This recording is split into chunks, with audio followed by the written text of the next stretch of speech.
otro tratamiento o proceso al que se somete el agua de una fuente es la eliminación de olores y sabores.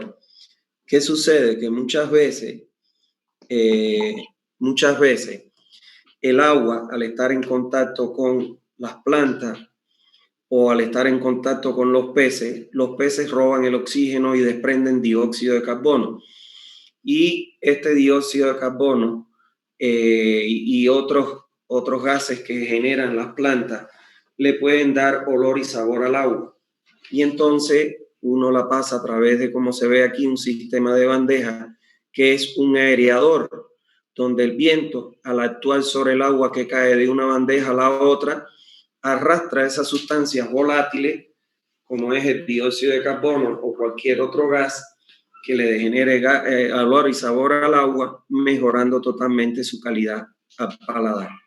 Y finalmente, el último proceso que nosotros podemos encontrar en una planta, ese es obligatorio, que es el proceso de desinfección, fundamentalmente mediante la adición de cloro, que es el más económico de todos los procesos. Como podemos ver, dependiendo de la calidad que pueda tener el agua, pues entonces serán la cantidad de procesos a los que se va a someter. Entonces, por eso es que en clases anteriores decíamos que mientras mejor sea la calidad del agua que nosotros tengamos, más barato o más económico va a salir su potabilización, porque dependiendo de su calidad, puede ser que alguno de estos procesos no se requieran para el tratamiento de esa agua. Entonces, esto es un aspecto importante. Por eso es que uno siempre debe seleccionar dentro de las posibles fuentes que existan la que mejor calidad tenga, porque aun cuando no sea potable, puede ser que alguno de estos procesos no sea necesario y la planta salga más económica. Vamos a ver un video que nos habla un poco acerca de las plantas. ¿Está bien? Vamos a ver este video. ¿Llega el agua potable a nuestros hogares? 3/4 partes de nuestro planeta están compuestos por agua, pero no toda esta agua es apta para nuestro consumo, y el acceso a ella, en muchos casos, es muy difícil. El agua dulce proviene de fuentes naturales, nevados, deshielos, ríos, lagos, lagunas, manantiales, entre otras, que son muy vulnerables al cambio climático y a la contaminación. El agua dulce que proviene de fuentes superficiales, por lo general no es apta para el consumo humano, porque contiene partículas mineralizadas, desechos químicos, bacterias y otras impurezas contaminantes que pueden ocasionar severos daños a nuestra salud. Para que esta agua pueda ser tomada por nosotros de manera segura, deberá pasar por una serie de procesos en una planta de tratamiento debidamente equipada, donde un equipo de profesionales y expertos deberá analizar permanentemente el nivel de carga contaminante. Recuerda que, mientras más contaminada esté el agua, más costoso será su tratamiento. Una vez más que se precisan los elementos contaminantes, el agua pasa por etapas donde se le aplicará una serie de reactivos e insumos químicos, así como por filtros especiales. De esta manera, por fin el agua es potable y es conducida mediante una compleja red de tuberías y reservorios a nuestros hogares. SUNAS, el regulador del agua potable. Bueno, ahí vimos ilustrado un poco lo que ya yo les había explicado, que mientras más mala sea la calidad del agua, pues lógicamente más costoso va a salir el tratamiento. ¿Por qué? Porque más de esos dispositivos se van a tener que utilizar. Bien, vamos entonces a ver en este segundo punto los propósitos por los que se purifica el agua de la fuente. Bueno, las aguas de abastecimiento público se purifican principalmente para proteger la salud de la población. Eso es importante que ustedes tengan presente. O sea, nosotros purificamos el agua de la fuente para proteger la salud de la población. Ese es el principal de todos los objetivos. Ahora, además, el agua de la fuente se purifica en primer lugar por razones estéticas. O sea, si a usted le dan un agua chocolatada, que no es transparente, que no es cristalina como la que se ve aquí en esta imagen, pues lógicamente usted lo va a rechazar.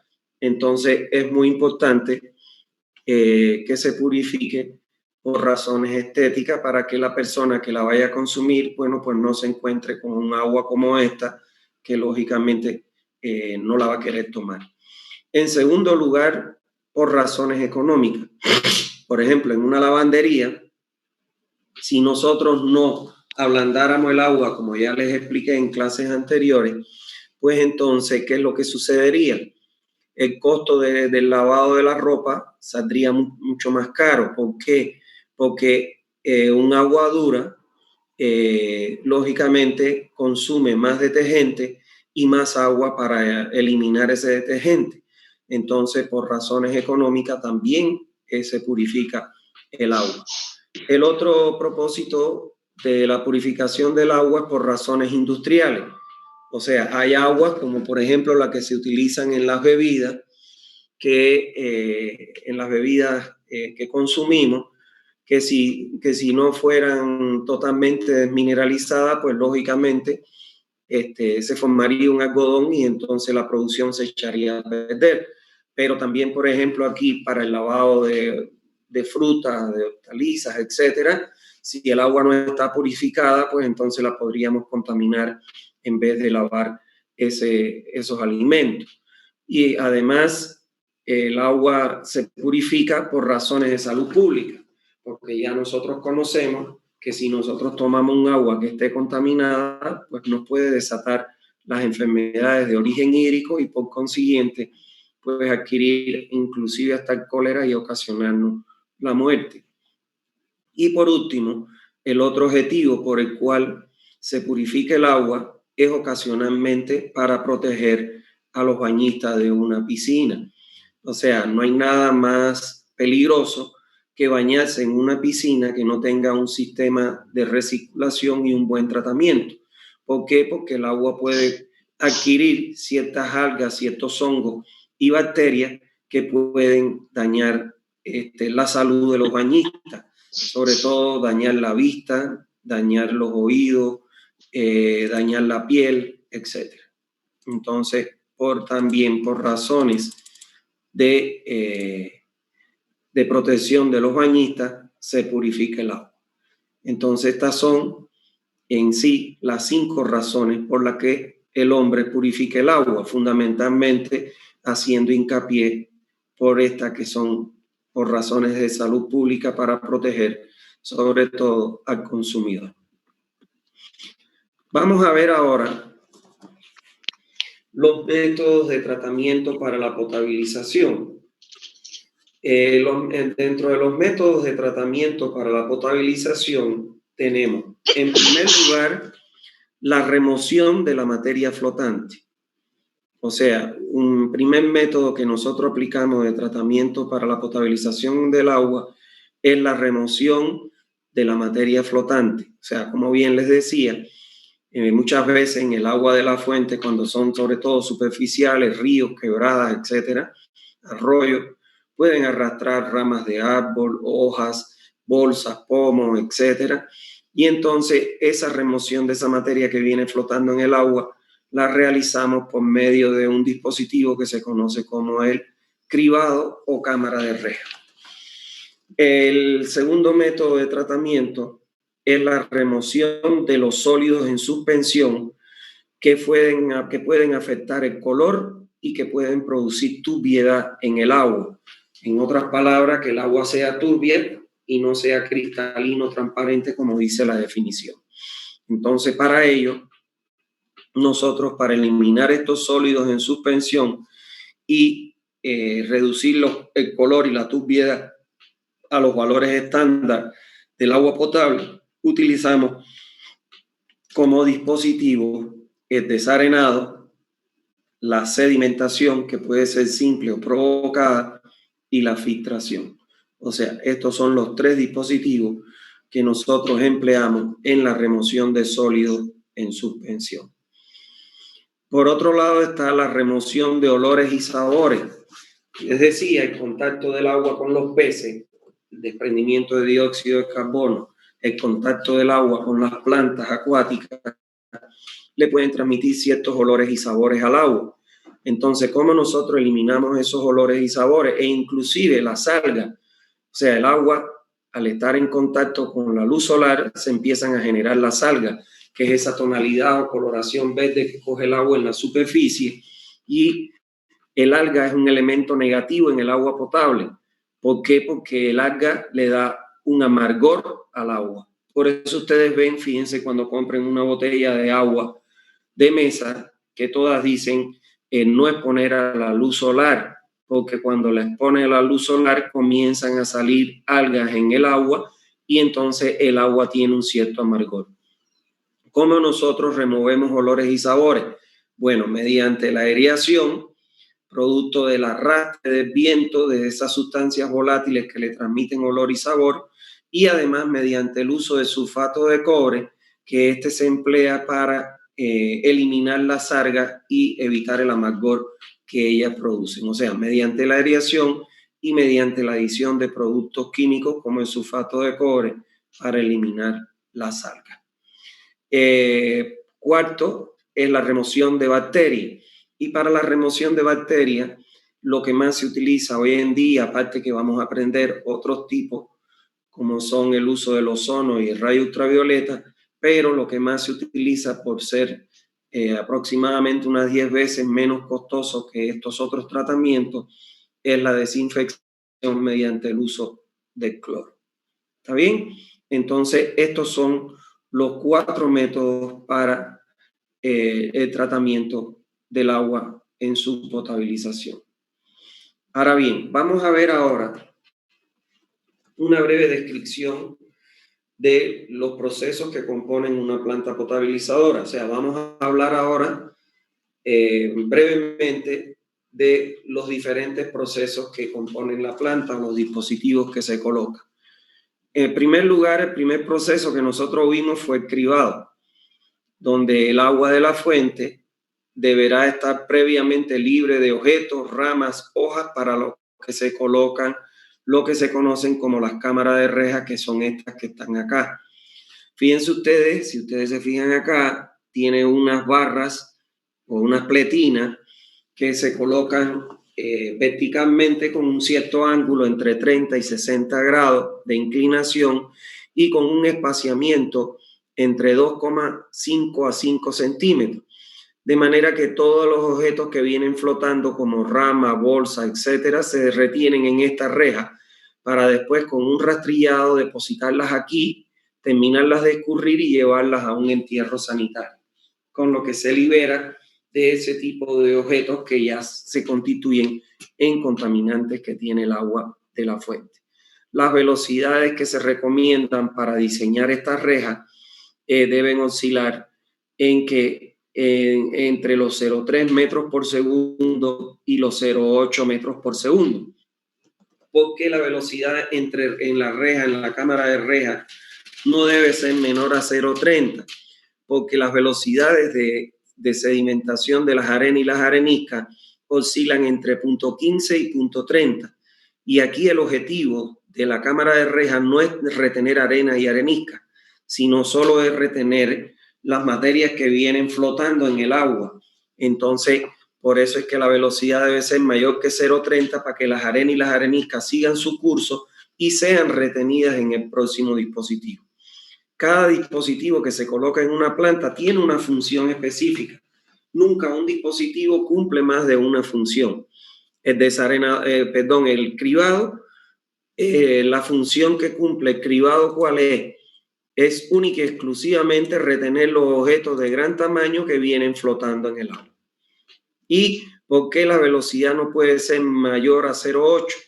Porque cuando se ha demostrado por los investigadores que cuando la velocidad supera los 0,8 metros por segundo, las hojas que son flexibles pueden curvarse y pasar a través de los espacios entre rejas, entonces disminuyendo la eficiencia de este dispositivo.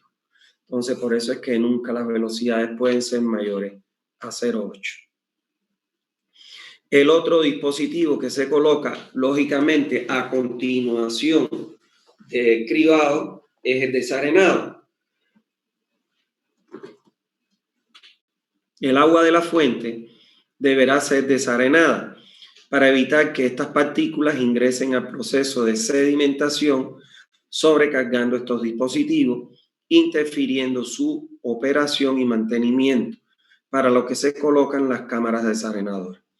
El propósito que tiene estas cámaras desarenadoras, como ya lo dice su nombre, es retener las partículas que ya no vienen flotando, sino que están en suspensión en el agua y que son las más pesadas, como son las arenas y las areniscas.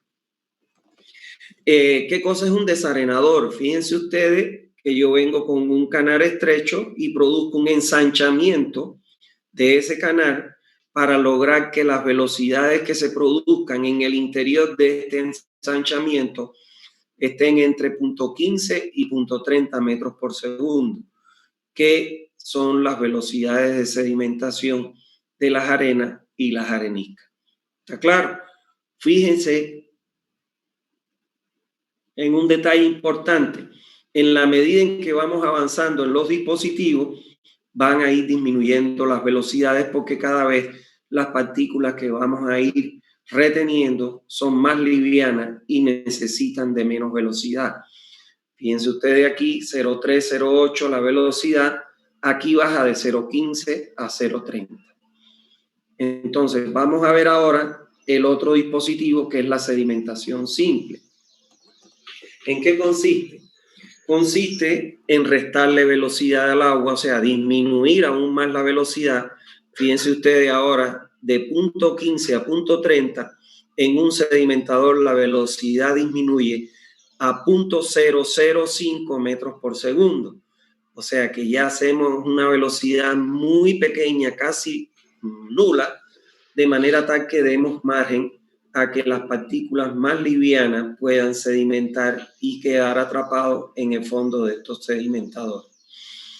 En un depósito conocido como un sedimentador, con el propósito de que las partículas en suspensión sedimenten hacia el fondo por la acción de la fuerza de la gravedad, eliminándose con ello ya la turbidez y el color, disminuyéndose el posterior trabajo de los filtros, porque posterior a la sedimentación nosotros vamos a colocar lo que es la filtración. Entonces, fíjense ustedes que en este depósito ya prácticamente van a quedar todas aquellas partículas cuyo peso le permitan vencer la resistencia que ofrece al agua a la partícula bajo el efecto gravitacional. Pero lógicamente van a haber partículas tan diminutas del tamaño de coloides que le siguen transmitiendo color y turbidez al agua, que van a continuar su curso porque no van a tener el peso suficiente para poder sedimentar el tanque. Ahora bien, el otro tipo de sedimentador que nosotros podemos encontrar es la sedimentación provocada. Fíjense ustedes que esta sedimentación simple es un proceso físico, natural. O sea, es un proceso físico natural. Aquí no se le adiciona producto químico.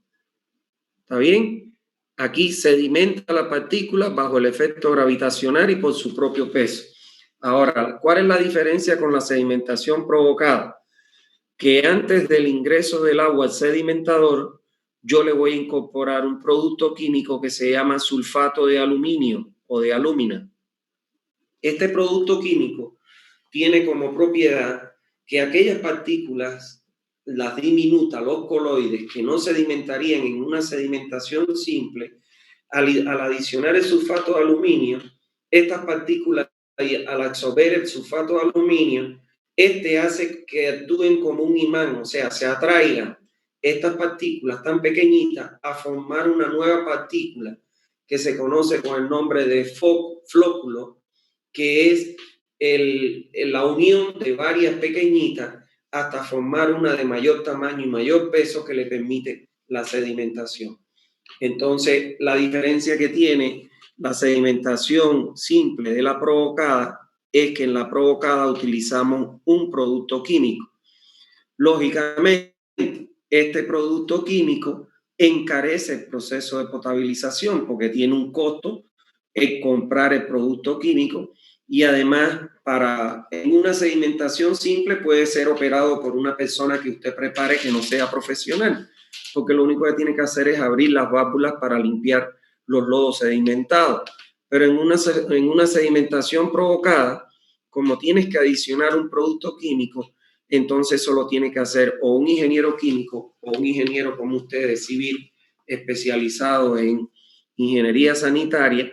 ¿Por qué? Porque no se puede adicionar alegremente el sulfato de aluminio porque es un producto químico que si se excede la capacidad que demanda el agua, entonces puede ser que llegue a la población y pueda dañar su salud. ¿Está claro? Ahora, por otro lado, después que el agua ha sido ya sedimentada, se pasa por el último proceso ya de retención de sólidos en suspensión para obtener un agua cristalino transparente, que es la filtración. Evidentemente, aún con la sedimentación provocada, siempre va a haber coloides que se van a escapar en el agua y que le van a seguir transmitiendo color y turbidez al agua. Y con el afán de lograr un agua cristalina o transparente, es que colocamos la filtración. Cuando el agua se hace pasar por un medio poroso que está compuesto por una capa de arena, como vemos aquí, este es el agua que ingresa a filtrar una capa de arena, pasa primero por una capa de arena, después por una capa de gravilla, finalmente por una capa de grava y hasta que sale el agua ya filtrada, pues entonces con el hecho de pasarlo por este filtro se van a reducir los niveles de sólido y turbidez a niveles ya aceptables por la norma para ser consumido por la población, con lo que se mejora enormemente la calidad del agua. ¿Cómo se produce la acción del filtro? La acción del filtro, donde se va a retener la mayor cantidad de sólido, es en la superficie. ¿Por qué? Porque mientras más delgadita sea la arena, lógicamente que mayor capacidad de retención de sólido va a tener. Y cuando se va reteniendo con el tiempo que se va filtrando, se va a formar lo que se conoce con el nombre de soglea, que es una costra de la tierra o la arcilla que ha sido filtrada que me va a obstruir. Por ende, yo tengo cada cierto tiempo que remover esa soglea o esa costra para que funcione el filtro de manera adecuada con la eficiencia esperada. ¿Está claro? Y eso se le conoce como el lavado de filtro. Ahora, los tipos de filtros que nosotros podemos encontrar en la bibliografía son, en primer lugar, el filtro lento, que consiste en un estanque, como ven ustedes acá, miren un hombre allá atrás, eso que está en naranja, es un hombre, en un estanque de grandes dimensiones en el cual nosotros lo rellenamos de una arena bien fina. Por eso es un filtro lento, porque la velocidad de filtración es muy lenta. ¿Por qué? Porque la arena es muy fina. Y entonces, al tener baja velocidad, pues lógicamente me va a demandar grandes áreas de filtración. Estos fueron los primeros filtros que se utilizaron y lógicamente tienen una eficiencia muy grande porque la arena es muy fina. La única desventaja es que te ocupan, ¿qué cosas? Grandes extensiones de terreno y lógicamente grandes consumos de hormigón, de estructuras de hormigón. Entonces, por ello que los investigadores empezaron a utilizar combinaciones de arena fina con gravilla y con grava y dando en aras de lograr qué cosa. Si aquí en el filtro lento toda la capa de filtración es una arena fina, aquí ya en el filtro rápido la combinaron parte arena fina, parte gravilla y parte grava, con el objetivo de aumentar la velocidad de filtración, disminuyendo el área y lógicamente el costo de estos filtros. ¿Por qué? Porque su costo era muy elevado y entonces no se justificaba un costo tan elevado para distribuir el agua. Entonces, con esta combinación, apareció lo que se conocen como los filtros rápidos, que consisten en capas de arenas con gravas de diferentes granulometrías que se colocan de menor diámetro a mayor diámetro, de arriba hacia abajo, con una velocidad entre 30 y 50 veces mayor que la que se logra en un filtro lento. O sea, con lo que se reduce el área, para que tengan una idea, por un filtro lento, un filtro rápido que yo diseñe, si yo en lugar de diseñar ese filtro rápido de 5x5, que es la máxima dimensión de área, 25 metros cuadrados, que yo diseñe, si diseñara para el mismo caudal su equivalente en filtro rápido, me demandaría un área entre 3 y 5 veces mayor a los 25 metros cuadrados. O sea, me mandaría 3 a 5 filtros lentos en comparación con uno rápido. Entonces eso reduce enormemente el costo de la potabilización del agua. Y fíjense ustedes cómo la velocidad en un filtro, si se recuerdan, en la sedimentación era 0,005. Fíjense ahora ya cómo en el filtro rápido, que la velocidad es más rápida que lenta, es 0,0014 metros por segundo. O sea que en la medida en que vamos avanzando en los dispositivos que componen la planta potabilizadora, la velocidad va disminuyendo porque cada vez las partículas que voy a retener son más livianas, más pequeñas y demandan de menor velocidad. Y también en una instancia intermedia entre el filtro lento y el rápido, aparecieron los filtros a presión, que en qué consistían: meter dentro de un depósito o un cilindro de acero arena, a través del cual inyectaban el agua a presión para incrementar su velocidad y disminuir su área y su costo. Lo único que la desventaja que tiene este filtro es que necesita de equipos de bombeo, consumos de energía, mantenimiento de filtros, mantenimiento de equipos de bombeo.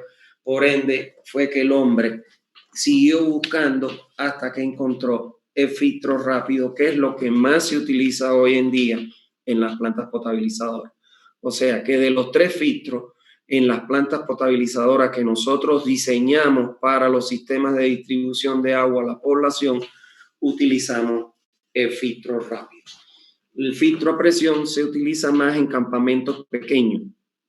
Por ejemplo, Campamento San Alberto, estos campamentos petroleros que tomaban agua del río Pilcomayo para el abastecimiento, utilizaban los filtros a presión, pero porque son 200, 300 personas. Pero ya en una población donde son cientos de miles y pueden llegar a ser millones de personas, entonces esto es mucho más económico. El otro tratamiento es la suavización del agua. Este no es común en una planta potabilizadora para una ciudad. ¿Está claro? No es muy común. ¿Por qué? Porque el agua que nosotros consumimos, el agua potable, admite cierta dureza. Ahora, no siendo así en el caso de las industrias. Para eliminar la dureza del agua, o suavizar o ablandar el agua, se utiliza, como vemos aquí, una torre de resina llena de una resina, que esta resina lo que hace es retener las sales minerales que le dan la dureza al agua. ¿Está claro? Entonces, este es un tanque de salmuera de agua con sal para el retrolavado, para el lavado de la resina. Porque cuando se lava con sal la resina, se desprende y de ahí se bota por la tubería de lavado las sales minerales, reactivando la resina para un nuevo funcionamiento. Esta resina, aquí ustedes ven un cabezal electrónico que tiene un contador de la cantidad de agua que puede tratar, la cantidad de litros de agua. Vamos a suponer que la resina puede tratar hasta 5.000 litros de agua. Cuando llega a 5.000, entonces esto es un sistema automatizado que hace retrolavado, la limpieza de la resina con la salmuera, la bota y la habilita para un nuevo recorrido de 5.000 litros de tratamiento. Y por último, está la desinfección, que para los procesos que se han visto anteriormente, como ustedes pueden ver, todos eliminan ¿qué cosa? Objetos que vienen flotando, objetos que vienen en suspensión, que le transmiten color y turbiedad al agua, eliminan sales minerales que le da dureza al agua, pero en ninguno mencionamos que se eliminan las bacterias, o sea, que ninguno eliminan las bacterias. Y no es menos cierto que cuando usted tiene una fuente superficial, por ejemplo, un río, si viene un pajarito a tomar agua y defeca, o viene una vaca y defeca en el río, ahí le estás transmitiendo los coliformes fecales, porque son cuerpos de sangre caliente.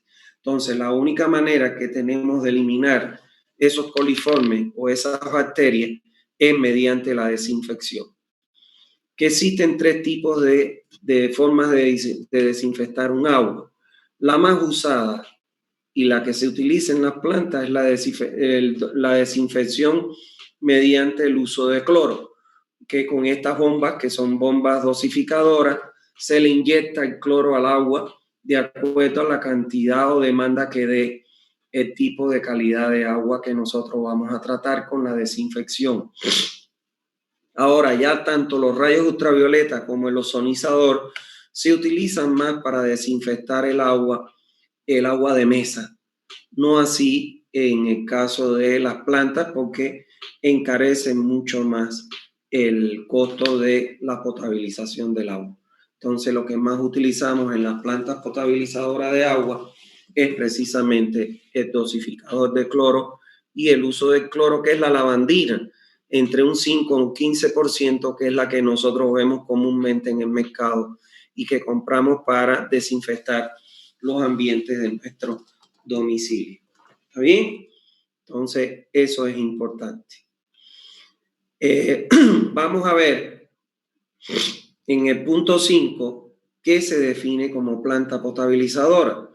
Ya vimos todos los objetos que pueden, los dispositivos y los procesos a los que se puede someter el agua de una fuente en una planta potabilizadora. Ahora vamos a definir qué cosa es una planta potabilizadora. Y dice, una planta potabilizadora es un conjunto de unidades o dispositivos dispuestos en una sucesión adecuada, donde el agua de la fuente es sometida a procesos físicos y químicos destinados a convertirla en un agua potable. Aquí vemos, en esta foto que ustedes ven acá, esta es la planta potabilizadora de la ciudad de Concepción, aquí en Santa Cruz. El agua que alimenta esta planta es el agua del embalse de la presa Zapocó, que viene por esta tubería. Aquí aguas arriba está la presa, y ahí está la obra de toma que trae el agua y empieza por este aireador, que es un aireador de cascada. En vez de ser un aireador de bandeja, es un aireador de cascada. Es como una escalera donde el agua cae de un escalón al otro. La turbulencia hace que penetre el oxígeno y mejore la calidad del agua. Después pasa por estos filtros, que son unos filtros rápidos. El agua filtrada es almacenada en este tanque que está acá atrás. Y aquí está la estación de bombeo que capta el agua del tanque que ya ha sido tratada y la impulsa. Aquí tiene un dosificador de cloro y la bomba, la impulsión de la bomba la lleva al tanque elevado que tiene la ciudad de Concepción para su entrega por gravedad. Entonces, fíjense ustedes que una planta potabilizadora es un espacio físico que, como se ve aquí, tiene una barda perimetral o una cerca perimetral para evitar que ingresen las personas, porque ahí pueden contaminar el agua. Y entonces, donde se colocan una serie de dispositivos para la potabilización del agua. Fíjense ustedes que aquí solo está aireación, filtración, bueno, el almacenamiento y la desinfección. No hay, el cribado está en donde está la toma que capte el agua de la presa. No hay desarenador ni sedimentador, porque la presa actúa como un gran desarenador y sedimentador. Y entonces, Ya aquí el proyectista aprovechó el desarenado y el cribado por la actuación del embalse de la presa, porque la presa, el movimiento del flujo es cero y todas las arenas y las partículas más pesadas se sedimentan en el fondo de la presa. Y por eso es que ven una planta que no tiene todos los dispositivos, sino aquellos que demanda la calidad del agua que va a ser tratada. ¿Está bien? Entonces, eso es lo que se define como planta potabilizadora. Vamos a ver un video acerca de una planta potabilizadora donde un poquito le van a explicar o van a ilustrar todo lo que yo les he mencionado. Disfruten el video entonces.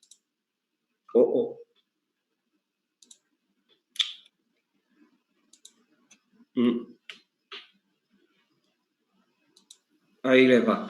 Desarrollar acceso a los recursos, preservar los recursos disponibles y renovar los recursos. Esta es nuestra misión en Veolia. Cada día producimos agua potable para el abastecimiento de la población y garantizamos el suministro a largo plazo. Nuestras tecnologías de tratamiento de agua se diseñan según las necesidades, cumplen con las normas de salud pública, llevan el agua allí donde se necesita y protegen el medio ambiente. Así es como lo hacemos.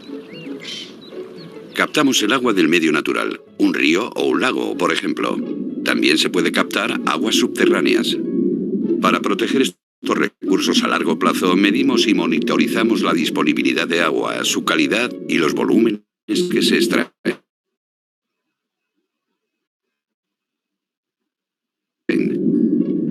Una rejilla en el punto de captación impide el paso a los objetos más grandes. A continuación, el agua se bombea hasta la planta de tratamiento. En primer lugar, se eliminan las materias en suspensión mediante el uso de unas rejillas equipadas con rastrillos. Y se añade un coagulante al agua que hace que el polvo, las partículas y otros residuos en suspensión comiencen a formar flóculos. Por el efecto de la gravedad, estos flóculos se depositan en el fondo del decantador y a continuación se eliminan.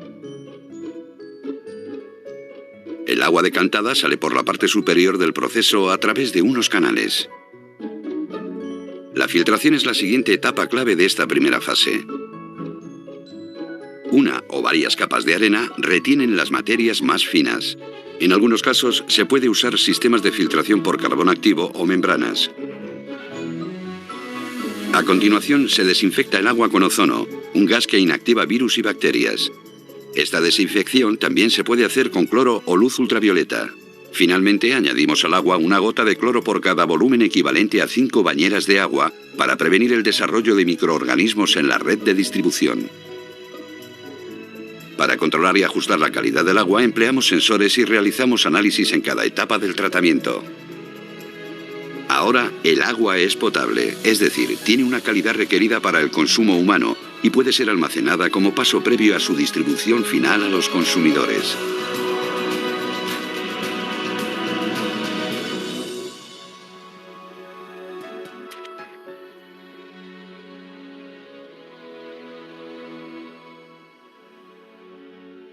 Bueno, ahí vieron los procesos que yo les había explicado, pero de manera ilustrada.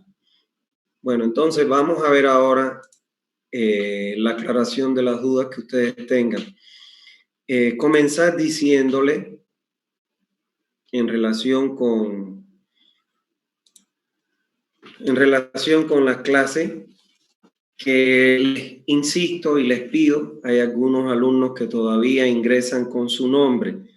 Por facilidad para mí de sacar en el Zoom las listas, yo les pido por favor que ingresen siempre con su apellido, su primer apellido y después su segundo apellido y el nombre, porque el Zoom los organiza por apellido, por letra.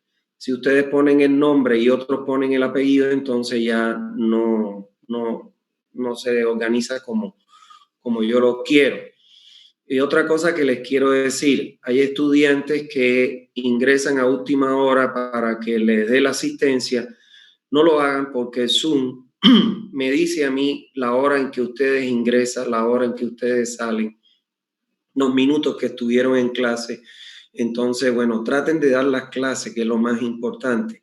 Siempre les he dicho, aquí lo importante es que ustedes aprendan, porque todo lo demás es picardía. Y la picardía al final le pasa la cuenta cuando ustedes tengan que en realidad enfrentar la realidad que es los proyectos, y que no sepan nada, pues entonces ahí es donde se lo van a sentir. Entonces, por favor, les pido, ingresen con su apellido, pasen las clases, que es lo más importante. Hemos terminado hoy la unidad 3. El miércoles vamos a terminar la unidad 4 y el lunes de la semana que viene terminamos la unidad 5. Y ahí vamos a tomar después la otra semana, la que viene, no, la otra semana, vamos a tomar el primer parcial. Entonces, ¿qué les quiero decir con esto? Vayan estudiando los temas que le hemos dado, e inclusive hasta el 5, y aprovechen este momento que yo le doy para aclarar dudas, para que no se queden con ninguna duda, porque en el examen yo no les puedo aclarar las dudas. ¿Está bien? En el examen no es para aclarar las dudas, es sencillamente para comprobar el conocimiento que ustedes han adquirido. Entonces, aquellos que tengan alguna duda, por favor, me pueden preguntar sin ningún problema. Los escucho. Buenas tardes. Buenas tardes. Disculpe, tenía una duda. ¿Cuánto más o menos cuesta ese proceso de potabilización? De acuerdo a las características que mencionaba. El proceso de potabilización es caro, pero va a depender de varios factores. El primero de ellos, del caudal que tengas que tratar, porque mientras mayor es el caudal de agua que tienes que potabilizar, lógicamente que mayores van a ser los dispositivos, las dimensiones de los dispositivos de tratamiento. Entonces es un factor que influye en el costo. El otro factor que influye en el costo, como podrás imaginar, es la calidad del agua. Si yo tengo un agua que tiene una calidad muy mala, para potabilizarla probablemente tenga que utilizar todos los dispositivos de tratamiento. Entonces no es lo mismo usar 3 dispositivos que utilizar 6. Entonces también la calidad del agua influye mucho en el costo. El costo de una planta está en el orden de los millones o sea, te estoy hablando de que puede costar desde miles hasta millones de dólares. O sea, cientos de miles de dólares. Y si eso cuesta más o menos eso, imagínese el otro tratamiento, ¿no? De residuales, seguro es mucho mayor. Es más cara la planta de tratamiento de agua residual, es mucho más cara, entre 1,5 a 2 veces mayor el costo del agua potable, de la planta potabilizadora. Es correcto esa observación.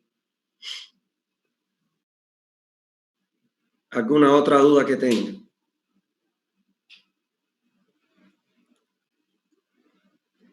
¿No tienen más dudas? Doctor, disculpe.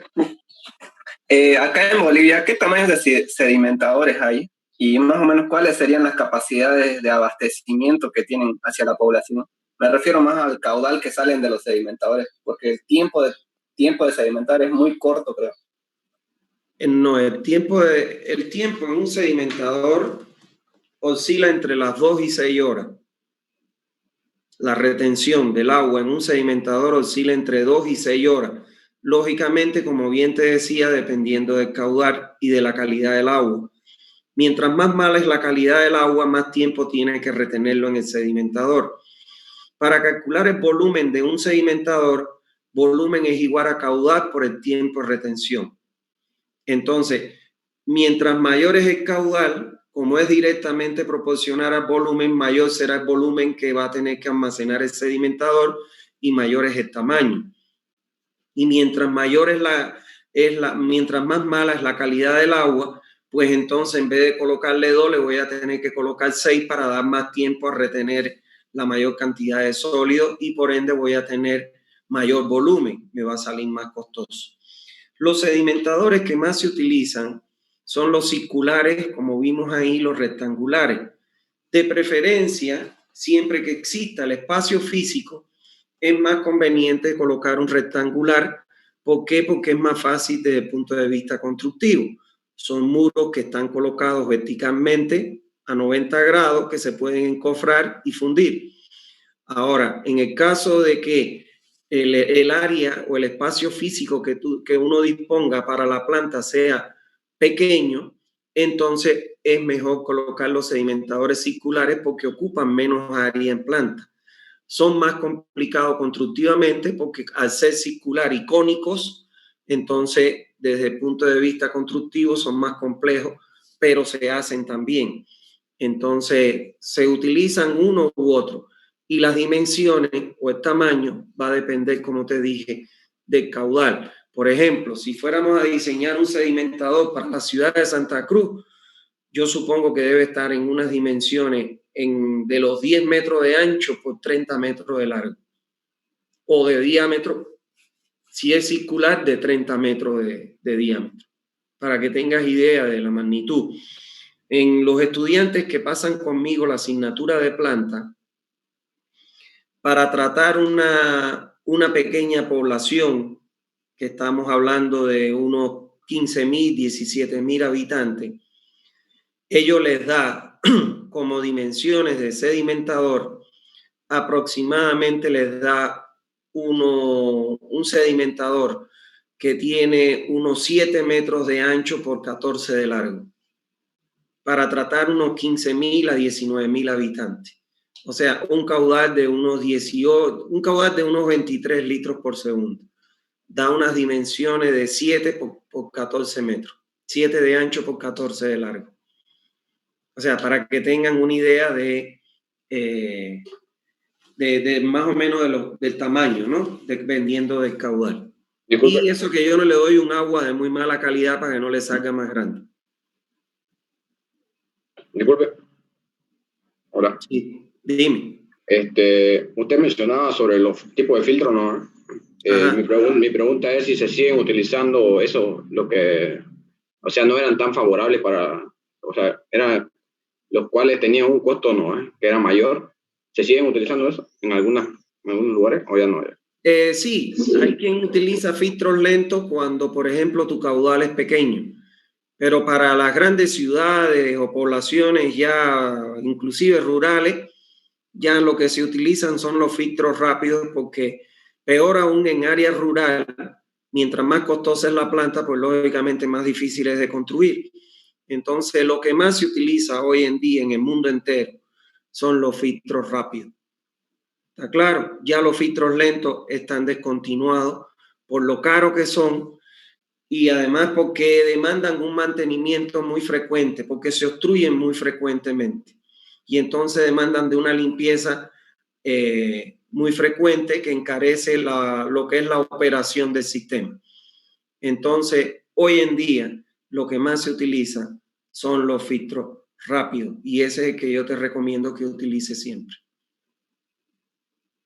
Gracias. ¿Ya? ¿Alguna otra duda? Disculpe, doctor, buenas tardes. Yo tengo una preguntita. Dígame, buenas tardes. En el caso, digamos, de que, por decirle, en alguno de los lugares donde se está tomando el agua para poder potabilizarla, haya el cadáver de algún animal, ¿todos estos procesos logran limpiar el agua o no? En el caso de que, por ejemplo, haya el cadáver de algún animalito descomponiéndose, ¿estos procesos ayudan a que el agua, qué sé yo, se desinfecte o se limpie? No sé si entiende mi pregunta. No. A ver, repíteme otra vez. En el caso de... Lo que pasa es que, digamos que de un lugar donde se está tomando el agua para poder llevarlo a una planta potabilizadora, exista algún cadáver de algún animal descomponiéndose, ¿estos procesos funcionan? Bueno, eso ya es más complicado, ¿no? Evidentemente que ahí ya empiezan a entrar a jugar otros factores, ¿no? Que son la putrefacción, todo eso. Por eso es que normalmente siempre antes de potabilizar el agua, antes de diseñar una planta, lo primero que uno tiene que hacer es tomar muestras de la calidad del agua. y con esa muestra de la calidad del agua es que uno selecciona los dispositivos para tratar el agua. Y para evitar este problema que tú me estás planteando, lo que se debe hacer siempre por parte de la empresa que opera el sistema es precisamente controlar siempre la fuente. Y cuando se habla de controlar, se habla de hacer inspecciones, de hacer limpieza constantemente e inclusive, siempre que sea posible, bueno, pues entonces encerrar el área donde está la fuente para evitar ese tipo de contaminación. Ahí en ese caso lo que habría que hacer en esos casos que existan es retirarlo. Para eso la empresa tiene que hacer inspecciones sistemáticas, retirar ese cadáver que puede ser, no sé, una vaca muerta o cualquier animal, porque bueno, lógicamente que eso puede influir en la calidad final del producto del agua. Ya, gracias. No, pues nada. ¿Alguna otra pregunta que tenga? Doctor, buenas tardes. Buenas tardes. Tengo una pregunta. Hace algún tiempo atrás, yo hacía a través de las redes sociales, me acuerdo que vi el reportaje de una planta potabilizadora de agua, pero esto era en Chile. Resulta que en Chile las plantas potabilizadoras agarran el agua del mar y la purifican, ¿no? Uh-huh. Y resulta que en uno de los reportajes la gente se estaba quejando de que el agua que la planta daba al momento de hacerla hervir cambiaba de color y desprendía, creo que un olor, no me acuerdo qué tipo de olor era así, pero cambiaba de color al momento de hacerla hervir. Y al final no supe qué pasó con la planta o si habían arreglado ese problema, pero más o menos, ¿por qué se debe al cambio de color? ¿O es una falla en los filtros, doctor? ¿O es que el agua del mar ya no muy dañina? O bueno. A ver, el problema del agua de mar es que tiene concentraciones de salitre muy grandes. Y la eliminación de esas sales o la desalinización, que así se le llama al proceso de tratamiento, es muy costoso. El tratamiento de desalinización del agua se realiza por medio de lo que se conoce como la ósmosis inversa. O sea, es un dispositivo que es un filtro que tiene unas membranas que realizan un proceso a través del cual retiran las sales que tiene el agua. Para que tenga una idea, un equipo de ósmosis inversa para un domicilio de 5 personas máximo tiene un costo entre $1,500 y $2,000, dependiendo la marca. Imagínate una población que tenga cientos de miles de habitantes, peor millones de habitantes, ¿cuánto sería el costo de la desalinización del agua? Yo te puedo mencionar por una experiencia que yo tengo en mi país, en Cuba, en las playas, o sea, en los hoteles, en las casas de las playas que uno va y alquila, etcétera, se hace un proceso leve de desalinización del agua. Y digo leve porque es muy costoso, pero lo que se hace es que se elimina un poco la sal para que las personas puedan utilizar en los grifos de cuando uno sale de la playa, poderse lavar la arena, quitarse la arena y que cuando llegue a la casa, cuando llegue al hotel, cuando llegue al lugar donde está hospedado, no desagüe o no se lave las arenas y vayan a los desagües porque esas arenas se van a acumular en las tuberías de desagüe de las edificaciones. Entonces esa agua no se puede beber, solo es nada más ni cocinar ni tomar nada. Es única y exclusivamente tiene la función de ahorrar el agua potable mediante el uso de esta agua para poderse retirar las arenas. No sé en el caso de Chile, pero desde el momento en que están hirviendo el agua, esa agua no es potable. Porque el agua, cuando a ti te la entregan para consumo, el agua tiene que ser potable. ¿Qué significa que tiene que ser potable? Que no tienes por qué hervirla. Porque uno hierve el agua, la función de hervir el agua es la única función que tiene el hervir el agua, es matar las bacterias. ¿Está claro? Es matar las bacterias. Esa es la única función que tiene hervir el agua. Porque hervir el agua no elimina, sí elimina sales minerales, pero no, la función de la hervidura del agua es matar bacterias. Y no se recomienda, o sea, cuando uno hierve el agua, elimina las sales. Fíjense que el concepto de agua potable dice que tiene que tener una cierta cantidad de oxígeno disuelto y de sales minerales. Cuando nosotros hervimos el agua, si ustedes quieren, hagan la prueba en su casa, cojan un jarro, échenle agua de grifo y pónganla a hervir y después échenla en un vaso o en una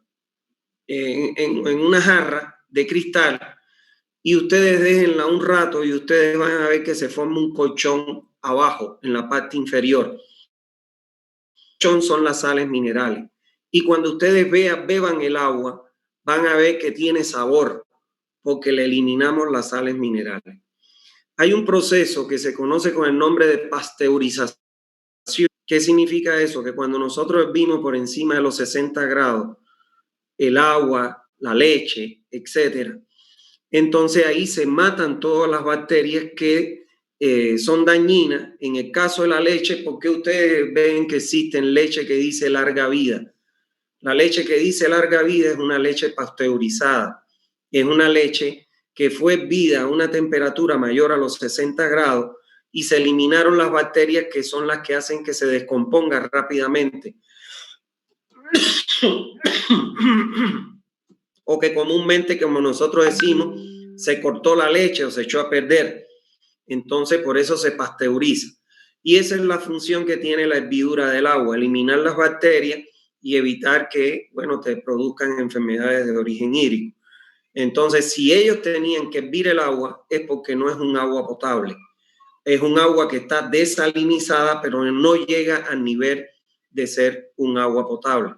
Entonces, puede ser que se produzcan cambios de coloración, ciertos contenidos de sales que tiene el agua que le produzcan ese cambio de la coloración cuando se hierve el agua como tal.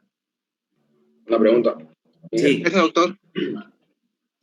Disculpe, esta es la pregunta sobre el tema que ya habíamos visto. O sea, es una durina nomás, un detallino. Ya, es cuando la conductora no, que solamente se ocupa el 99,9%, usted decía, no, en su mayoría. Solamente en Santa Cruz, pues debido a su relieve de estructuras llanas, ¿no? Entonces, esta conductora, el concepto que decía usted era que era de transportarle el agua, ¿no? Desde la fuente hasta la red de distribución, ¿no? Pero es hasta la red de distribución o hasta una zona cercana a la población. No, hasta la red de distribución. Porque entonces yo me pregunto, si es hasta la red de distribución, entonces ¿por qué, en qué momento llevan los tanques de almacenamiento? ¿O eso también está ahí en la red de distribución? Ya vamos a aprender cuando veamos ahora los tanques de almacenamiento, que los tanques se colocan dentro de la propia red. Entonces, por eso, como el agua lleva, la conductora detrás del agua de la fuente y la entrega al tanque de almacenamiento, la entrega a la propia red. Claro, eso era, ahora sí. Esa es. Y en Santa Cruz no hay conductora, porque Santa Cruz tiene la particularidad de que la fuente está debajo de la ciudad. Entonces perforan pozos y de pozos directamente conectan a la red, porque está dentro, la fuente está debajo de la ciudad, está debajo de la red. ¿Me entiendes? Por eso es que en Santa Cruz no tiene conductor. Muy bien. Bueno, gracias. ¿Alguna otra duda? Aquí, disculpe, quisiera saber cuáles son las ventajas de la construcción de un embalse de presa en el tema de la potabilización del agua. A ver, los embalses de las presas generalmente se construyen. Las presas tienen diferentes funciones. La función relacionada con lo que me estás preguntando Muchas veces cuando nosotros hacemos el estudio hidrológico, ¿se acuerdan que habían 3 estudios que teníamos que hacer y dentro de ellos estaba el hidrológico? Muchas veces cuando nosotros hacemos el estudio del río, del estudio hidrológico del río, nos da que, por ejemplo, en época lluviosa, el caudal que circula por el río nos va a satisfacer la necesidad o la cantidad de agua que nos va a demandar la población que va a hacer uso de ella. Pero puede ser que ese mismo estudio, cuando nosotros lo hagamos en la época de seca o de estiaje, nos dé que el caudal que nos aporte el río sea inferior al caudal de consumo de la población. Entonces, si no tenemos otra fuente, no nos queda otra alternativa que construir una presa. ¿Qué significa eso? Provocar un cierre en el río. ¿Para qué? Para almacenar un cierto volumen durante la época lluviosa para satisfacer la demanda de lo que hemos almacenado en la época lluviosa en el periodo de seca. La ventaja que tiene la presa es que actúa como un gran desarenador y además como un gran sedimentador. Por eso es que vimos que en la planta de Concepción no hay ni sedimentador ni hay desarenador, porque ya consideramos que la presa actúa como desarenador y como sedimentador. ¿Está claro? Entonces eso abarata el costo de la planta porque ya ahí hay 2 dispositivos de tratamiento que están actuando en la presa como tal. ¿Me entendiste? Sí, otra preguntita. Dime. Si yo tuviera estos 2 tipos de fuentes, una opción es del río, que en diferentes tiempos yo tendría la obligación de construir una presa. Ya. Y la otra opción sería un acuífero. ¿Cuál de los 2 elegiría y por qué? Y el acuífero. Y el acuífero Es siempre mucho que más te dé, barato. pero lógico. ¿Por qué es más barato? Porque generalmente el agua que ya tú vas a extraer del acuífero, por muy contaminada que esté, siempre va a tener mucho menos contaminante que el agua superficial. Porque el agua de un acuífero está almacenada en estratos impermeables, bajo el subsuelo. No está en contacto con la atmósfera ni está en contacto con el terreno. Porque el agua superficial está en contacto con la atmósfera, lo cual la puede contaminar en contacto con el hombre y los seres vivientes y además en contacto con el terreno. Mientras que en el acuífero está en estratos impermeables que generalmente son estratos rocosos. Y ya el agua del acuífero ha pasado por un proceso de filtración que es el atravesar los diferentes estratos del terreno. Y entonces siempre va a ser mucho más barato, aun cuando tengas que potabilizarla, que la de una fuente superficial. Fíjense ustedes que en Santa Cruz el agua que se obtiene es del acuífero y generalmente se entrega directo a la red solo con una desinfección. No necesita ni planta de tratamiento, potabilizador. Entonces, siempre que tengas un acuífero, a no ser que tenga impedimento para su extracción, lo ideal es extraer el agua del acuífero. Más económico. Gracias. Bueno. Pregunta. Sí, dime. Disculpe, ¿se puede considerar como una fuente de los trasvases o no? Una fuente de los trasvases. Claro. Los trasvases pueden ser, tú puedes trasvasar el agua de un lugar a otro y transformarlo en fuente. Siempre. Pero eso no. Claro. Continúa. No, siempre que el agua esté apta para el consumo, porque no es lo mismo que yo trasvase agua residual a que trasvase agua, semipotable o potable, ¿no? Entonces, siempre que el trasvase no contamine o el agua que sea trasvasada cumpla con los requisitos, sobre todo de oxígeno disuelto, se puede utilizar. Pero eso no generaría, creo que hay una provisión, creo eso, ¿no? Porque creo que disminuye al primer curso de agua, ¿no? El caudal y eso. ¿Eso no hay problema? No, siempre que tú garantices el caudal trasvasado y el caudal que tú trasvases satisfaga la demanda, sí es posible. Si se disminuye, no. Ah, ya, gracias. Si se disminuye, no se puede. Recuérdate que nosotros tenemos que cumplir dos aspectos en la red. Uno, entregar el agua potable y dos, entregar la cantidad necesaria por la población. Entonces no podemos nunca descuidar ninguno de esos dos requisitos. O sea, la fuente tiene que ser capaz de entregar un caudal igual o mayor al que demanda la población. Y la calidad del agua tiene que ser potable. ¿Alguna otra duda que tengan? ¿Duda? Doctor, disculpe, no sé si solo a mí me pasa, pero se me corta mucho la señal, a veces no lo logro escuchar. No sé si podría grabar las clases. Hay muchos docentes que las graban. Mira, solo es a mí, pero siempre se me corta, digamos. Ahora igual ha hablado algunas preguntas y es muy poco lo que he rescatado de él. Mira, la grabación de las clases en Zoom, ese es un problema que tiene. Sale muy pesada, tan pesada que son difíciles de subir, porque salen muy pesadas y hasta para subirla a la nube es un problema. No sé por qué salen tan pesadas. Mira que en los cursos que nosotros damos, no en estos, ¿no? Sino en los cursos que yo doy de diseño de piscina, todos esos cursos, me piden grabar las clases, las grabamos y es imposible subirlos. Son muy pesadas, sinceramente. Bueno, ¿alguna otra duda que tengan? A ver, hay un chat aquí, déjame verlo. Esto es internet, compañeros, sí. Ok, está bien. Ya. Con respecto a los factores hidrológicos, usted mencionaba que era necesario conocer el análisis que se hacía, ¿no? de la manera de la lluvia, ¿no? De modo que eso afecta determinadamente al aumento del curso de agua, ¿no? En los ríos. Entonces eso hay que tener en cuenta. Hay que tener en cuenta la intensidad y la frecuencia de la lluvia. Recuérdate que cualquier fuente que tú tengas, e inclusive un acuífero, ¿de dónde ustedes creen que se recarga el agua del acuífero que está debajo de la ciudad de Santa Cruz? A ver si alguien me lo puede decir. ¿Cuál es la fuente de recarga del acuífero de Santa Cruz? De la lluvia. De la lluvia, pero fundamentalmente por los ríos, el Río Grande y el Río Piraí.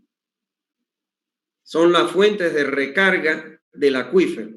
¿Por qué? Porque si yo, vamos a suponer que si al acuífero me entran 5 litros y yo le saco 10, va a llegar un momento en que el acuífero se me va a secar. Ahora, si mi fuente fuera un río, ¿cómo yo sé a lo largo del año si el caudal que me va a dar el río me va a satisfacer el que tengo que entregar a la red? Es mediante el estudio hidrológico que yo hago de acuerdo a la intensidad y la frecuencia de lluvia durante los 12 meses del año, sobre todo haciendo especial hincapié en los meses de seca. Entonces, esos datos que yo puedo obtener de los registros que existen en, ¿cómo se llama esto? Que de los registros que existen en las diferentes estaciones meteorológicas cercanas a donde está la fuente, entonces eso es lo que me permite a mí saber cuáles son los aportes que voy a tener mes por mes, el caudal que me entrega el río mes por mes. Para eso necesito un historial de 20 años para poder saber promediar entonces los consumos mensuales promedio de 20 años, que es lo que me exige. ¿Entiendes? Entonces, para eso me dirijo al CENAMI. Y el CENAMI tiene esa información por las estaciones hidrometeorológicas que tienen. Y con esos registros yo puedo sacar el caudal promedio mensual que voy a tener con esos registros de 20 años. Y entonces eso es lo que me va a definir si es que precisamente esa fuente, ese río, va a ser capaz de poderme entregar en los 12 meses, sobre todo en el periodo de seca, que es el más crítico, el caudal que demanda la población. Entonces, por eso es que es importante los estudios hidrológicos. Gracias. ¿Está bien? ¿Alguna otra duda? Disculpe, yo no sé si tenga que ver con ahorita, pero a veces me he dado cuenta que cuando digamos, yo estoy haciéndome a un té o algo así y quiero sacar algo del grifo, el agua sale sucia, así Sí. como con partículas, algo. ¿Eso a qué se debe? A ver, en primer lugar se debe a una mala operación de la empresa que te preste servicio. O sea, ya vamos a aprender acá de que lo ideal es tener redes malladas o cerradas. Porque cuando tengo la red mallada o cerrada, el flujo está en constante movimiento y no se produce sedimentación de partículas. Los sistemas, las redes que tienen acá como las empresas que prestan los servicios en Santa Cruz, son redes combinadas, donde hay lugares que terminan en un tapón y al no haber circulación continua en esos puntos, ahí se acumulan sedimentos que ingresan con el agua. Recuérdate que el agua potable tiene una cantidad de sólidos totales de hasta 1000 miligramos por litro. Y entonces esos sólidos se sedimentan en esos puntos muertos. Si la empresa no purga mensualmente, ¿qué quiere decir purgar? En vez de colocar un tapón en ese punto muerto, colocar una válvula, venir a abrir y botar esa agua con esos sólidos que están acumulados ahí. Si no los purga mensualmente, entonces cuando viene un cambio súbito de presión o cuando utilizan un hidrante o cuando apagan un equipo y encienden otro equipo de bombeo, todo eso se revuelve. Y entonces cuando uno abre los grifos es esa agua chocolatada que sale por los grifos. Entonces eso es por una mala operación del sistema de la empresa que te presta el servicio. Todo eso lo vamos a ver acá. Ya, muchas gracias. No, por nada. ¿Alguna otra duda que tengan? Buenas tardes, ingeniero. Buenas tardes. Dentro del proceso de tratamiento de agua potable, nos ha indicado que son 8 pasos, ¿no? Y inclusive algunos se puede omitir dependiendo de la calidad del agua, ¿no? Correcto. ¿Qué pasaría, o no sé si se ha dado el caso que hemos llegado al 8º paso, que es la desinfección, y aún no es potable el agua? ¿Qué procedimientos debería realizar o no se da ese caso?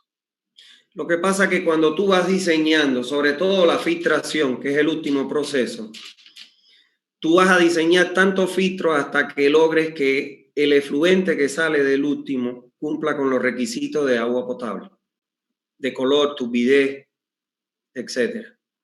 Entonces, eso tú lo vas previendo en el cálculo. Por eso es que es importante que siempre, antes de hacer el diseño, uno haga un estudio de la calidad del agua de la fuente. ¿Qué significa eso? Tomar muestras. Y uno lo que recomienda, la bibliografía especializada, es que la muestra se tome tanto en el periodo lluvioso como en el periodo de seca. En el periodo lluvioso es más crítico, ¿por qué? Porque es donde hay más caudal, hay más turbulencia, hay más cantidad de sólidos totales, el agua está más contaminada. Entonces, ese es el valor importante para poder diseñar la planta. Ahora, en el periodo de seca es importante, ¿por qué? Porque al haber menos caudal, entonces al haber menos agua y estar más en contacto con la planta, con las plantas acuáticas, y los peces pueden tener mayor cantidad de dióxido de carbono y de sustancias volátiles que le puedan transmitir olor y sabor. Entonces, por eso es que es importante siempre, antes de diseñar una planta, tú disponer de la información real de tu calidad del agua. Y para ello se estudia la calidad, lo que se recomienda es que se estudie durante los 12 meses del año. Y a partir de esa información es que tú comienzas a diseñar. Entonces, tú vas a ir colocando dispositivos hasta que logres que el efluente que salga del último cumpla con tu planta potabilizadora. No puede ser que yo construya la planta y que después el agua no sea potable. No, eso lo preveo yo en el diseño. Eso es lo que yo les enseño a los que pasan conmigo la materia de planta potabilizadora, que justamente es después de este turno. les enseño cómo se diseña todo eso. Lo que pasa que aquí, como no es objetivo de la materia, porque hay otra que se encarga de esto, pero yo se lo incluyo, ¿por qué? Porque es que se presenta una licitación de una red para diseñar una red de distribución de agua potable. Si el agua no es potable, tiene que construir la planta. Y como la gran mayoría de ustedes se va por estructura y por carretera, entonces si yo no les mencionara nada de planta, entonces ustedes estarían perdidos a la hora de trabajar en una red de distribución. Por lo menos tienen los conocimientos básicos. Es como cuando le doy Sanidad. Si yo no le enseño, hay una asignatura que es diseño de planta de tratamiento de aguas residuales que se da en la mención de hidráulica. Pero si yo no le hablo de las plantas de tratamiento de aguas residuales en alcantarillado sanitario, entonces como que le estaría dando el conocimiento inconcluso, incompleto. Porque no sé, cuando uno se presenta a un proyecto a diseñar una red de alcantarillado, necesitas obligatoriamente diseñar la planta de tratamiento de agua residual. Como que cuando te presentas diseño de una red de agua potable, si el agua no es potable, necesitas acompañarlo del diseño de una planta potabilizadora de agua. Por eso, a pesar de que no es objetivo de esta materia, yo se lo incluyo para que no se vayan por lo menos sin conocer estas cosas. Disculpe. Sí. Y también mencionaba usted que es importante, ¿no? Cuando vamos a hacer la muestra, hay que fijarnos, o sea, porque puede ser que una parte esté cubierta por vegetación y no podamos ver el total, el tamaño de la fuente, ¿no? Puede que haya una industria que esté dañando, ¿no? De alguna manera a la fuente y no nos demos cuenta. Entonces, claro, es correcto que hay que revisar toda la fuente, hacer un recorrido, ¿no? Eso es correcto. Hay que hacer un recorrido toda la fuente. Y no eso. Por eso es que las normas, por ejemplo, la Autoridad del Agua obliga a estas empresas que prestan los servicios,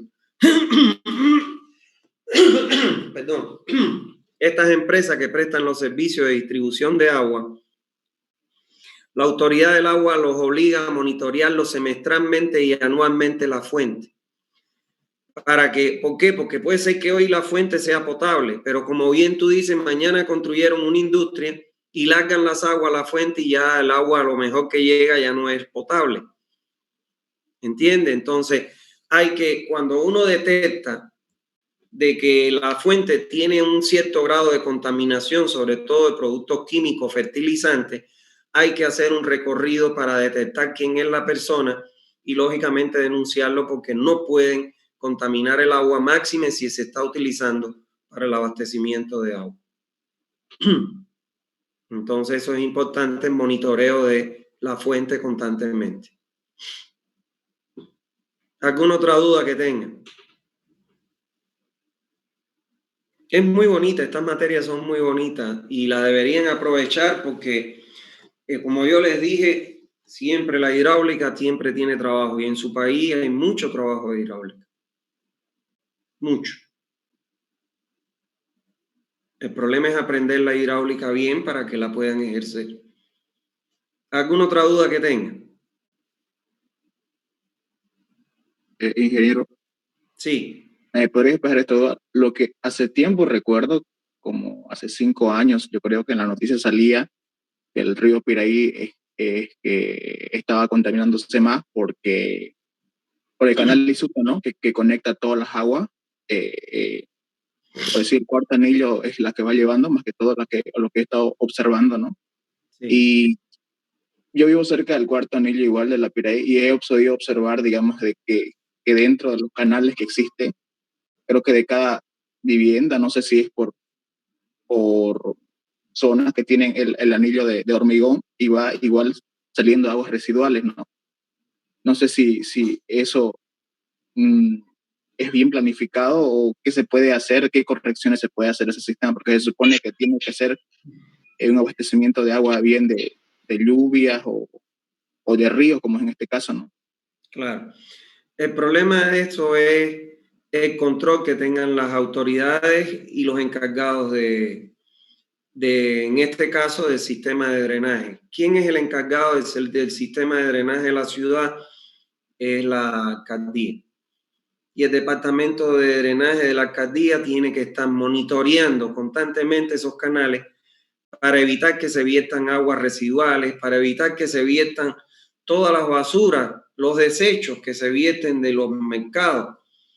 Esos desechos se descomponen y esa agua descompuesta cuando llueve es lavada por el cauce del agua de lluvia y lógicamente es descargada al río Piraí, y el río Piraí es el que alimenta la fuente, y por eso es que está prohibido. La fuente de Santa Cruz tiene 3 estratos. Un estrato que es de 0 a 100 metros de profundidad, o sea, el 0 coincidente con el nivel de terreno, hasta 100 metros de profundidad se considera un primer estrato de la fuente del acuífero. El otro de 100 a 400 metros y el otro a más de 400 metros. Estudios que realizó una empresa europea en la fuente, en la fuente de Santa Cruz, ha determinado de que del estrato de 0 a 100 metros el agua está totalmente contaminada e inclusive con coliformes.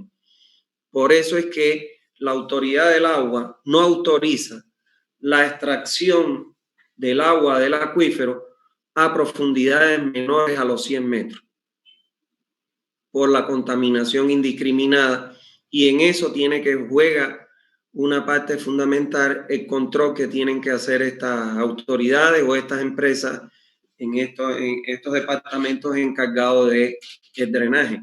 Si no se vela por la contaminación, pues lógicamente cada día lo único que vamos a hacer es contaminar con mayor carga el acuífero hasta que, bueno, vamos a tener que hacer plantas potabilizadoras de agua.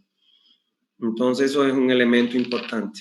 Pero eso es encontrar esa conexión que se llaman conexiones clandestinas, donde están descargando agua residual, y de la única manera que lo puedes hacer es condenarlo, la conexión, y multar. ¿Está claro? Y no solo a casas que estén conectadas, sino que hay industrias que están conectadas directamente al río. Por eso es la mortandad de los peces. ¿Qué ocurre?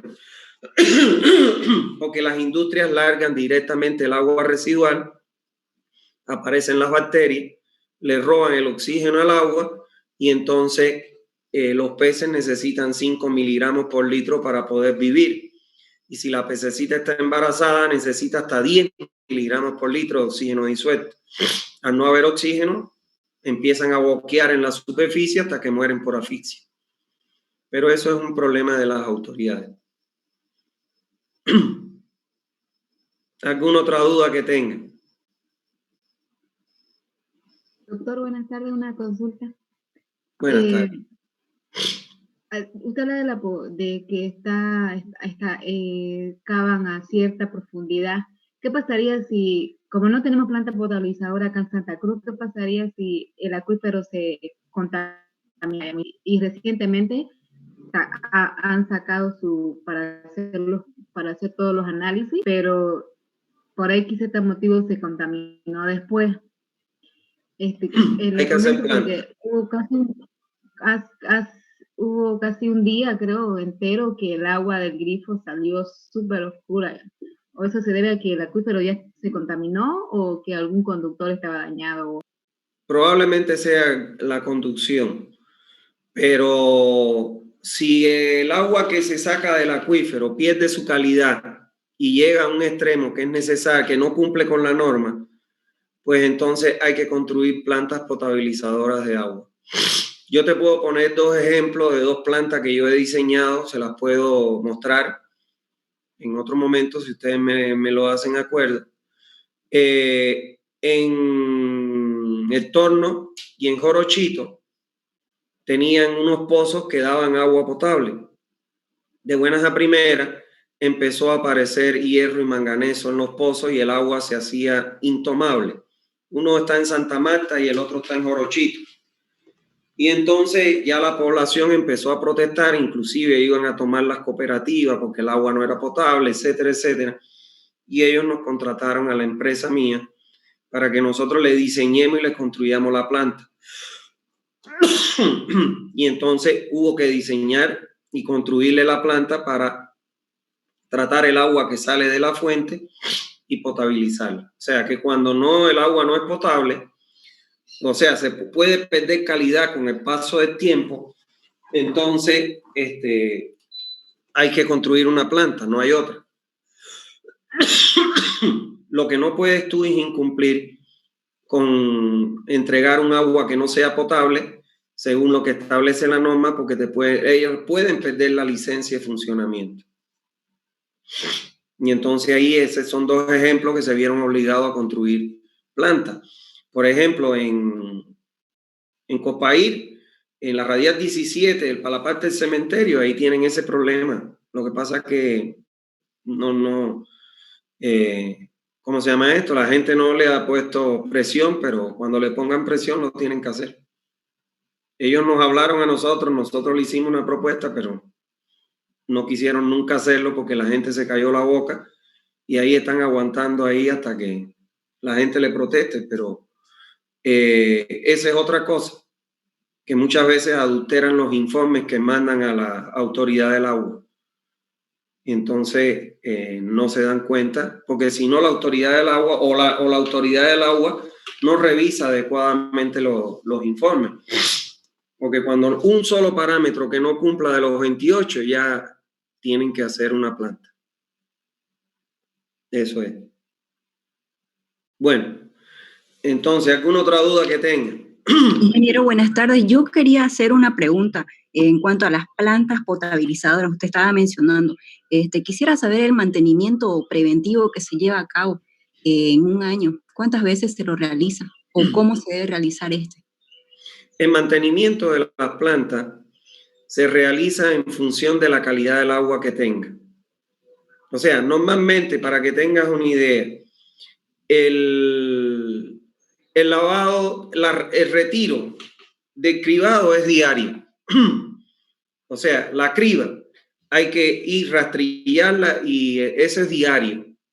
Para que tengas una idea, retiran de la reja los objetos que se retienen diariamente. En los desarenadores se calcula normalmente para que sea entre 15 y 30 días. O sea que hasta 2 veces al mes hay que limpiar los desarenadores. En el caso de los sedimentadores, la limpieza de las torbas donde se acumulan los lodos se hace cada 24 horas. La limpieza de los filtros va a depender de la calidad que tenga el agua. Generalmente oscila entre los 30 a 60 días. O sea que es constante. En una planta es diario el mantenimiento y la limpieza que se le dan a los dispositivos. Algunos más espaciados, otros más seguidos, como te los he ido mencionando. Claro, la cloración es diaria. Eso ahí tienen que estar llenando los recipientes de dosificador de cloro para que eso se hace diariamente. O sea que depende del dispositivo, pero normalmente la operación es diaria. Por eso es que en las plantas operan las 24 horas del día personal para realizar esa actividad. Los sedimentadores son los más costosos de construcción de una planta. Entonces, si no es lo mismo que tú calcules el tamaño de las torbas, que son de hormigón, para acumular los sólidos 24 horas, muchas veces lo que se hace es que se diseña para que se limpien cada 8 horas y así disminuir el tamaño de las torbas y el costo de los sedimentadores. Entonces tienes que tener operario las 24 horas y cada vez que ingrese un turno, limpia las torbas. O sea que una torba de un sedimentador se puede limpiar hasta 3 veces al día. No sé si me entiende lo que te estoy explicando. Sí, otra cuestión era, ingeniero, estaba viendo estas playas que son artificiales, creo que están en el mar adentro y playa turquesa, utilizan un tipo de alga. Quisiera saber si utilizan abajo o sea, ¿qué procedimiento le ponen o si utilizan geomembranas por abajo para utilizar esas algas? No sé si las retiran todas, no sé si las dejan, no sé cuánto tiempo, porque he visto, creo que en un documental, que sacaron por demás algas y la dejaron naranja, el agua. No sé por qué, no sé si sacaron todas o o nada, digamos, o la dejaron simplemente mucho más de lo que era debido, digamos. Claro. Esa era mi cuestión. Bueno, para lograr un agua, la turquesa, como dice el nombre, necesitas un tratamiento constante. Generalmente se colocan geomembranas para evitar que se vaya contaminando el agua con el mismo terreno, porque el terreno le transmite color y turbidez. Ya después tienen procesos de lo que es de desinfección, tienen procesos de eliminación de sólidos. Las algas, generalmente, las algas se producen en climas cálidos, donde están dadas las condiciones, como por ejemplo, Santa Cruz es un clima típico para que se generen las algas. A no ser que tengas, no se justifica la presencia de algas en una laguna de ese tipo, cuando tú quieres agua cristalina, porque las algas se forman en la superficie y lo que hacen es una nata verde. Entonces, no sé qué tratamiento le estarán haciendo esas aguas, no sé qué le harán, pero qué función tiene el agua, pero para que tenga una coloración turquesa, tienen un tratamiento bastante riguroso y estricto, y no creo que deban permitir la formación de las algas en la superficie. Las algas son muy buenas en las plantas de tratamiento de aguas residuales, porque las algas permiten la oxigenación, introducen por el proceso de fotosíntesis, a partir de la energía solar, introducen oxígeno en el medio. Entonces, es bueno en tratamiento de agua residual, pero esas aguas que están ahí no son aguas residuales, son aguas que tienen un origen pluvial. Supongo yo que primero la llenarán de la fuente, de un pozo, que es lo que hacen en muchos lugares, que es criminal eso, y después la mantendrán con un proceso de recirculación. No te sabría decir ahí el detalle que ellos utilicen para eso. ¿Está bien? Disculpe. Gracias. Buenas tardes. Sí. Escuchame, se me fue la pregunta. A ver. Era sobre, a ver, vamos. Ya, sobre los sedimentadores, ¿no? ¿Cuánto más o menos viene en una estación? ¿Cuántos son necesarios? O eso, los filtros, ¿no? Que colocamos, o que colocan. ¿Cuántos son necesarios para, o cuánto es lo máximo? Lo que te recomienda la bibliografía especializada es que mínimo coloques 2 dispositivos. Aun cuando tú calcules y te dé uno, coloques otro de reserva, para que cuando hagas limpieza, mantenimiento de uno, habilites el otro, para seguir prestando el servicio. Lo mismo pasa con los filtros. Los filtros se calculan en dependencia de la tubiedad y el color que tenga el agua. Eso te va a dar una cantidad de filtros. Si, por ejemplo, tu calidad de agua que tiene te da un solo filtro, lo que te recomiendan es que coloques 2, otro en paralelo, de manera tal que cuando hagas la limpieza de uno, habilites el otro para que sigas prestando el servicio. Pero eso, la cantidad sale por cálculo, por diseño hidráulico. Gracias. Ya. Bueno, entonces les deseo una feliz tarde de noche, porque tengo clase ahora a las 5. Y bueno, como siempre les digo, que se cuiden, estudien, pregunten dudas, es bueno eso. Recuérdense que la semana que viene no, pero la otra ya estamos tomando primer parcial. Bueno, un abrazo a todos, que estén bien, cuídense mucho. Chao.